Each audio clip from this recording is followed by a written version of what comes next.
Hello everybody and welcome back to another video. Today I want to be talking about, and I'm going to be talking about the issues that are currently influencing people the most. I'm going to be getting my information from a Quinnipiac poll. I suppose we should look at that first, actually.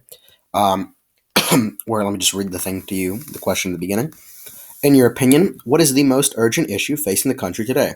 Russia's invasion of Ukraine, COVID-19, inflation, unemployment, climate change, healthcare, racial inequality, immigration, election laws, the Supreme Court, or crime. And by far, you have inflation up at 31%.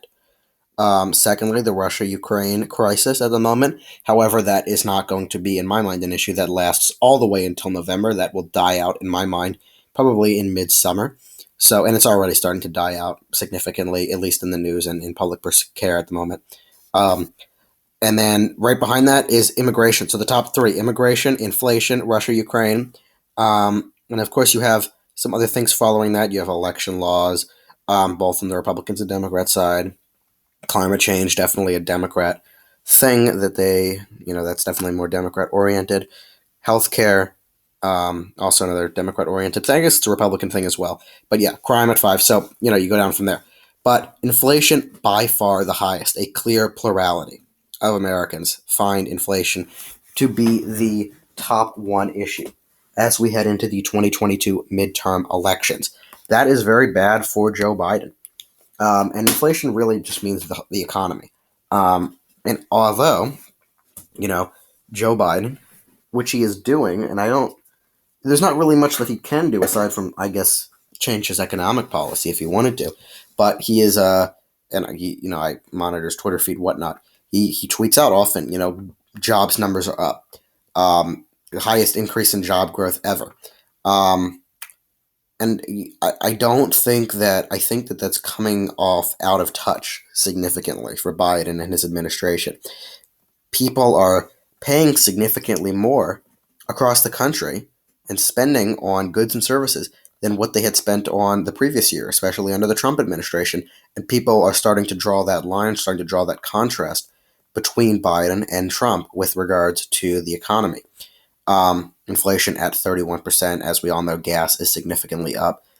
Groceries are significantly up. Those basic commodities that people, rely on to survive are up significantly.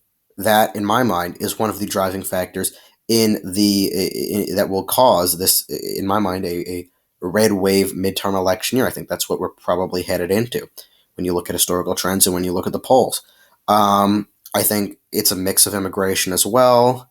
That's a smaller issue, but it is still high. I think it's also crime, which is somewhat high. A little bit of education. I think that that's a cultural issue that worked in Virginia. I think if Republicans ran on that, it would definitely help them winning their elections.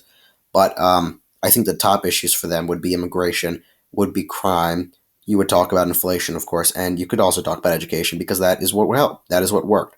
And you see what Ron DeSantis is doing. But let's take a look at these inflation numbers.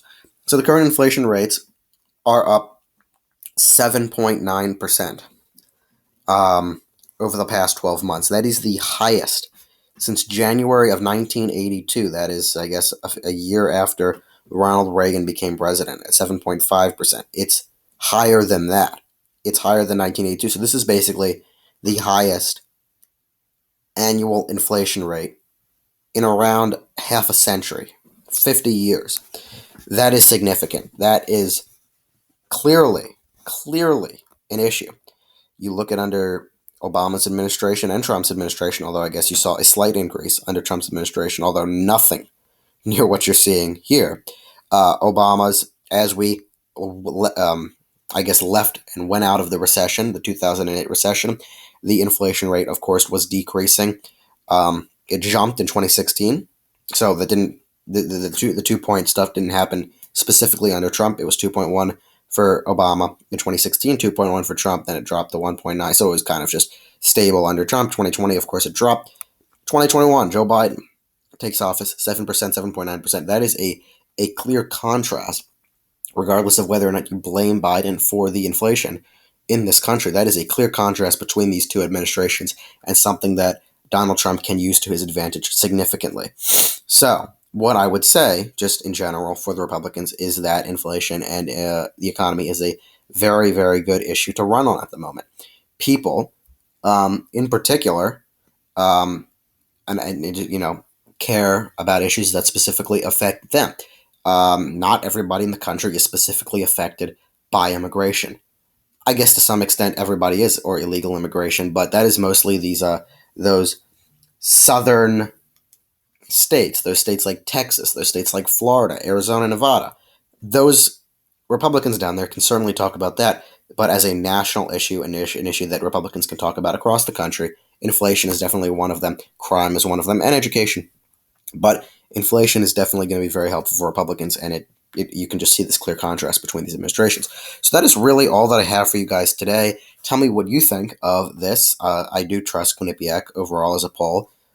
They actually definitely leaned in their skews towards the left in 2020. I don't know if they've adjusted for that, but they've certainly been giving some Biden some low approvals. But whatnot. I think that these numbers are pretty accurate. So anyway, let me know what you think of this. Make sure to subscribe to the YouTube channel below and stay tuned for more videos. Have a great day. See you all tomorrow.